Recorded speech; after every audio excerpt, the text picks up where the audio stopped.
الذين آمنوا ولم يلبسوا إيمانهم بظلم أولئك لهم الأمن وهم مهتدون۔ ہر قسم کی تعریف و توصیف، کبریائی، بڑائی، عزت و بزرگی، شان و شوکت، عظمت، حمد و ثنا اللہ رب العالمین خالق کائنات مالک ارض و سماوات کے لیے لائق و زیبا ہے۔ درود و سلام ہو رب العالمین کے تمام پیغمبروں پر، نبیوں اور رسولوں پر، میرے اور آپ کے آخری نبی جناب محمد الرسول اللہ صلی اللہ علیہ وسلم پر۔ محترم حاضرین، اللہ تبارک و تعالیٰ کا یہ بے انتہا احسان و شکر ہے کہ اللہ تبارک و تعالیٰ نے ہم تمام کو اس کا نام لیوا، اس کا کلمہ پڑھنے والا، اپنے آپ کو مسلمان بتانے والا اللہ تبارک و تعالیٰ نے بنایا ہے۔ اسلام کی دولت اللہ تبارک و تعالیٰ نے ہم تمام کو نصیب فرمائی ہے، اور اس اسلام کی نعمت کے سلسلے میں اللہ تبارک و تعالیٰ نے یہ بات بیان فرمائی، الیوم اکملت لکم دینکم واتممت علیکم نعمتی ورضیت لکم الاسلام دینا۔ پیارے نبی صلی اللہ علیہ وسلم پر حجۃ الوداع کے موقع پر اللہ تبارک و تعالیٰ نے یہ آیت نازل فرمائی۔ سورہ مائدہ کی آیت نمبر 3 میں اللہ تبارک و تعالیٰ نے فرمایا کہ آج کے دن میں نے تمہارے لیے تمہارے دین کو مکمل کر دیا، اپنی نعمت کو تم پر پورا کر دیا، اور تمہارے لیے دین کی حیثیت سے اسلام سے راضی ہوا۔ یہ دین اسلام اللہ تبارک و تعالیٰ کی نعمت ہے۔ یہ دین اسلام وہ دین ہے کہ جس سے اللہ تبارک و تعالیٰ راضی ہوا، اور دین صرف اسلام ہی اللہ تبارک و تعالیٰ کے نزدیک ہے۔ اللہ تبارک و تعالیٰ نے سورہ آل عمران میں یہ بات بیان فرمائی، ان الدین عند اللہ الاسلام، ان الدین عند اللہ الاسلام۔ اللہ تبارک و تعالیٰ نے فرمایا کہ دین تو اللہ کے نزدیک اسلام ہی ہے، دین تو اللہ تبارک و تعالیٰ کے نزدیک اسلام ہی ہے، اور اسی دین پر عمل پیرا ہونے کا ہم تمام کو حکم دیا گیا۔ اور اگر کوئی اس دین کو چھوڑ کر کسی اور دین کو چاہتا ہے، اگر کوئی اس دین کے احکامات کو، شریعت کے احکامات کو اگر نظر انداز کرتے ہوئے کسی اور دین کو پسند کرتا ہے، یا کسی اور دین کے کسی حکم کو پسند کرتا ہے، یا کسی عمل کو پسند کرتا ہے، تو اللہ تبارک و تعالیٰ نے سورہ آل عمران کی آیت نمبر 85 میں اللہ تبارک و تعالیٰ نے اس بات کا بھی اعلان کر دیا، وَمَن يَبْتَغِ غَيْرَ الْإِسْلَامِ دِينًا فَلَن يُقْبَلَ مِنْهُ۔ اللہ تبارک و تعالیٰ نے فرمایا کہ جو کوئی دین اسلام کو چھوڑ کر کوئی اور دین چاہے گا، فَلَن يُقْبَلَ مِنْهُ، تو اس سے قبول نہ کیا جائے گا، وَهُوَ فِي الْآخِرَةِ مِنَ الْخَاسِرِينَ، اور آخرت میں وہ خسارہ اٹھانے والوں میں سے ہو جائے گا،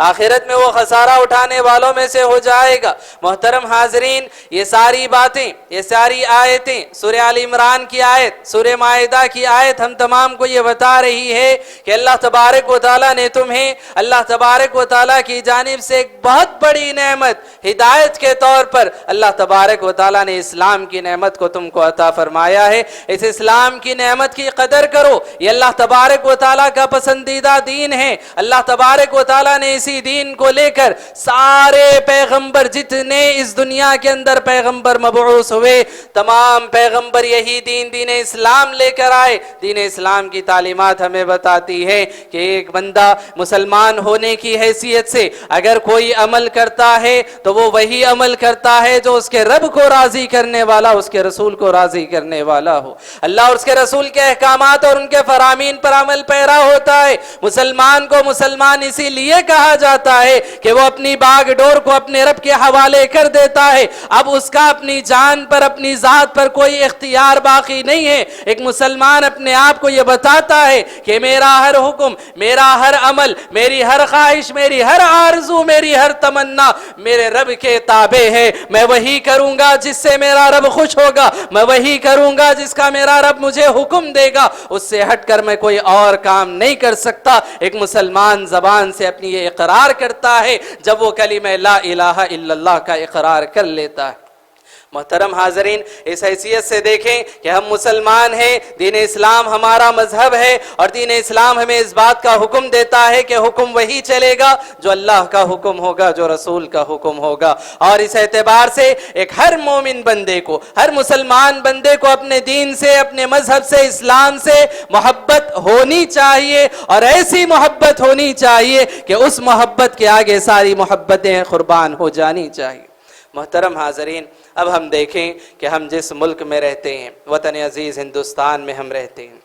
یہ ہمارا ملک ہے، اور یہ ہمارا ملک ہے، اور اس کی آزادی کے لیے یقیناً سارے ہی مذاہب کے لوگوں نے حصہ لیا، اور خصوصاً مسلمانوں نے اس کی آزادی میں بڑھ چڑھ کر حصہ لیا، اور ہندوستان کو آزاد کرانے میں مسلمانوں کا بہت بڑا کردار رہا۔ اس کے بعد ہم دیکھیں کہ 2 دن ہندوستان کی تاریخ میں خوشی کے دن منائے جاتے ہیں۔ ایک وہ دن جس دن تاریخ میں ہندوستان کی آزادی جس کو نصیب ہوئی، اور اسی طرح سے ایک وہ دن کہ جس دن میں ہندوستان کا اپنا دستور، اپنا قانون نافذ کیا گیا، یعنی کہ 26 جنوری کی، یعنی کہ آج کی جو تاریخ ہے، آج کی تاریخ کو یوم جمہوریہ کے نام سے منایا جاتا ہے کہ اس دن، اس تاریخ کو ہندوستان میں اپنے دستور کا نفاذ ہوا۔ محترم حاضرین، اس اعتبار سے ہم دیکھیں وطن عزیز ہندوستان میں ہم رہتے ہیں، اور ہمارا اپنا دستور، ہمارا قانون ہے، اور دستور ہند ہم تمام مسلمانوں کو اس بات کی اجازت دیتا ہے۔ دستور ہند ہمیں اس بات کی اجازت دیتا ہے کہ ہم اپنے مذہب کے مطابق، ہم دین اسلام کے مطابق اپنی زندگی گزار سکتے ہیں، اپنی شریعت کے مطابق عمل کر سکتے ہیں، اپنی شرعی احکامات پر ہم پابند ہو سکتے ہیں۔ شریعت کی پابندی سے، دین پر چلنے سے کوئی قانون ہمیں نہیں روک سکتا، اور اسی طرح سے دستور ہند ہمیں اس بات کی اجازت دیتا ہے کہ تم اپنی زندگی اپنے مذہب کے مطابق، اپنے اسلام کے مطابق تم گزار سکتے ہو۔ محترم حاضرین، لیکن افسوس ہوتا ہے چند ایسے مسلمانوں پر، افسوس ہوتا ہے چند ایسے مسلمانوں پر جو ہندوستان میں رہتے ہیں، اپنے آپ کو مسلمان بتاتے ہیں، لیکن باوجود اس کے کچھ موقعوں پر وہ اپنے آپ کو سیکولر بتانے کے لیے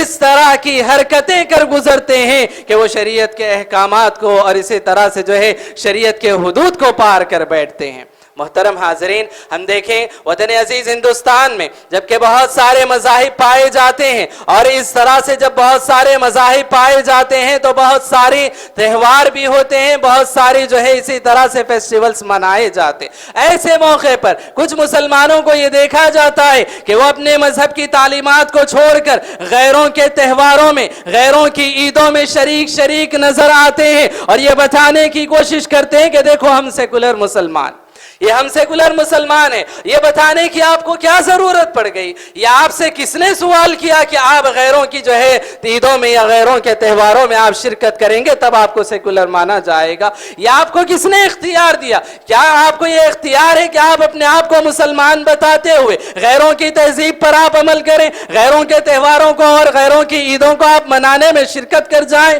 کیا شریعت آپ کو اس کی جو ہے اجازت دیتی؟ ہرگز نہیں۔ اسی طرح سے ہم دیکھیں ابھی قریب کی اگر ہم بات کریں، وطن عزیز میں ایک بہت بڑا فیصلہ مسجد کے سلسلے میں، مندر کے سلسلے میں ایک بہت بڑا فیصلہ ہوا، ایک بہت بڑا فیصلہ ہوا۔ یقیناً جو فیصلہ ہوا یہ حکومت اور اسی طرح سے عدالت کا ایک فیصلہ تھا، ملک کی سب سے بڑی عدالت کا فیصلہ تھا، مسلمانوں نے اسے مان لیا۔ مسلمانوں نے اپنے امن و امان کو برقرار رکھنے کے لیے اور اسی طرح سے جو ہے وطن کے امن کو بحال رکھنے کے لیے مسلمانوں نے اس فیصلے کو یقیناً مان لیا۔ لیکن یاد رکھیں قیامت تک کوئی مسلمان اس فیصلے سے خوش نہیں ہو سکتا، کوئی مسلمان اس فیصلے سے خوش نہیں ہو سکتا، لیکن کچھ مسلمان ہیں جو یہ بتانے کی کوشش کرتے ہیں کہ دیکھو ہم خوش ہیں۔ کیا ضرورت ہے آپ کو یہ بتانے کی کہ اس طرح کے فیصلوں سے ہم خوش ہیں؟ اور اسی طرح سے آگے بڑھ کر اگر میں یہ کہوں کہ مسجد کو شہید کر کے جس مقام پر مندر کی تعمیر کی گئی، یقیناً یہ فیصلہ ہوا، مسلمانوں نے اس فیصلے کو مان لیا، لیکن کوئی مسلمان اس سے خوش نہیں ہے، اور اسی طرح سے اور کوئی پابند بھی نہیں کر سکتا مسلمانوں کے کہ تم اس بات پر خوشی مناؤ۔ ملک کا دستور ہمیں اس بات کی اجازت دیتا ہے، ملک کا دستور ہمیں اس بات کی اجازت دیتا ہے کہ ہم کس بات پر خوش ہوں کس بات پر ناخوش ہوں، یہ ہمارا اپنا اختیار ہے، لیکن کسی کو یہ بتانے کی ضرورت نہیں۔ اور آگے بڑھ کر اگر ہم کہیں کہ مندر کی تعمیر کی اور اسی طرح سے اس تاریخ کو یا اس دن کو بہت سارے مسلمانوں نے خوشی کے طور پر منایا یا کسی کے سامنے جا کر خوشی کا اظہار کیا یا اسی طرح سے لوگوں کے سامنے یہ بتانے کی کوشش کی کہ دیکھو ہم تمہارے ساتھ ہیں، یا اسی طرح سے آپ کے ساتھ ہم اس چیز کو انجام دینے میں شرکت کر رہے ہیں، یہ کیا ضرورت تھی مسلمانوں کو؟ یاد رکھیں کہ سیکولر ہونے کا مطلب ہرگز یہ نہیں کہ اپنے دین کو، اپنی تعلیمات کو، اپنے اسلام کو، دین کو چھوڑ کر کسی اور مذہب میں آپ شرکت کریں یا کسی اور مذہب کی پسندیدہ چیز میں آپ شرکت کریں۔ ہرگز نہ ملک کا دستور آپ کو اس بات کی اجازت دیتا ہے نہ پابند کرتا ہے، اور سب سے بڑی بات یہ کہ دین اور شریعت اسلامیہ آپ کو اس کی اجازت نہیں دیتی۔ اللہ تبارک و تعالیٰ نے فرمایا وَمَن يَبْتَغِ غَيْرَ الْإِسْلَامِ دِينًا فَلَن يُقْبَلَ مِنْهُ، اللہ تبارک و تعالیٰ نے فرمایا کہ دین اسلام کو چھوڑ کر کسی اور چیز کو اگر تم پسند کرو گے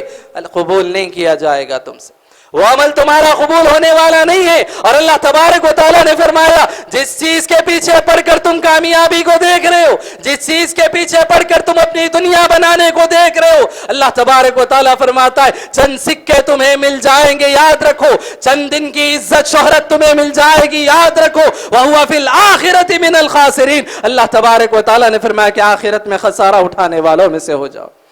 آخرت میں خسارہ اٹھانے والوں میں سے ہو جاؤ گے۔ تو اس اعتبار سے ہم تمام کو شرعی حدود کا لحاظ رکھنا چاہیے۔ وطن عزیز ہندوستان میں جہاں بہت سارے تہوار منائے جاتے ہیں، جہاں بہت ساری تہذیبیں پائی جاتی ہیں، ایسے موقع پر ایک مسلمان کو اس بات کا پابند ہونا چاہیے کہ وہ اپنی تہذیب، اپنے دین پر اور اسی طرح سے اسلامی تعلیمات کے مطابق عمل پیرا ہوتا رہے، دوسروں کے اور اسی طرح سے غیروں کی تہذیب اور اسی طرح سے غیروں کے تہواروں میں شرکت کی ہرگز دین اسلام اجازت نہیں دیتا۔ یہ الگ بات ہے، شریعت نے اس بات کا حکم دیا، شریعت نے اس بات کی اجازت دی ہے کہ غیروں کے ساتھ تعلقات رکھو، غیر مسلموں کے ساتھ تعلقات ہونے چاہیے، غیر مسلموں کے ساتھ ہمدردی ہونی چاہیے، غیر مسلموں کے ساتھ اچھا سلوک ہونا چاہیے، لیکن اس کا ہرگز یہ مطلب نہیں نکلتا کہ آپ ہمدردی کے نام پر، اچھے سلوک کے نام پر ان کے تہواروں میں شرکت کرنے لگ جائے، ہمدردی کے نام پر، حسن سلوک کے نام پر آپ ان کی عیدوں میں شرکت کرنے لگ جائیں،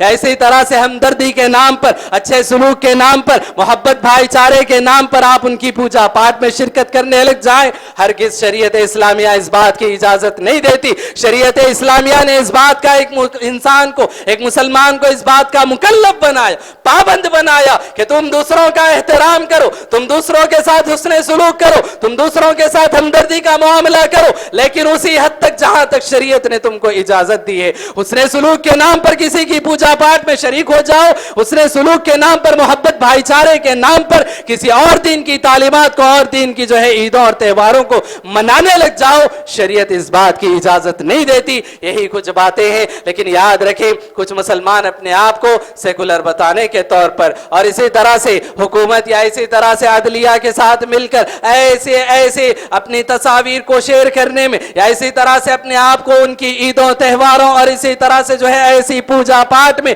شرکت کر کے یہ بتانے کی کوشش کرتے ہیں کہ دیکھو ہم محبت بھائی چارے کا ہم کام کر رہے ہیں۔ ہرگز نہیں، یہ بات یاد رکھیں، اللہ تبارک و تعالیٰ نے پیارے نبی صلی اللہ علیہ وسلم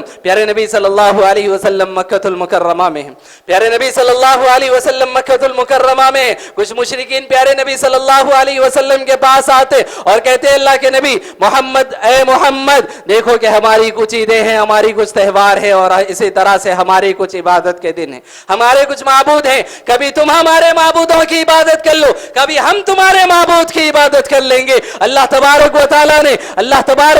نے پیارے نبی صلی اللہ علیہ وسلم سے فرمایا قل یا ایھا الکافرون لا اعبد ما تعبدون، اللہ تبارک و تعالیٰ نے فرمایا کہ اے نبی، اے محمد الرسول اللہ، آپ کہہ دیجئے قل یا ایھا الکافرون، اے نبی کہہ دیجئے کہ اے کافروں لا اعبد ما تعبدون، میں اس کی عبادت نہیں کر سکتا جس کی تم عبادت کرتے ہو۔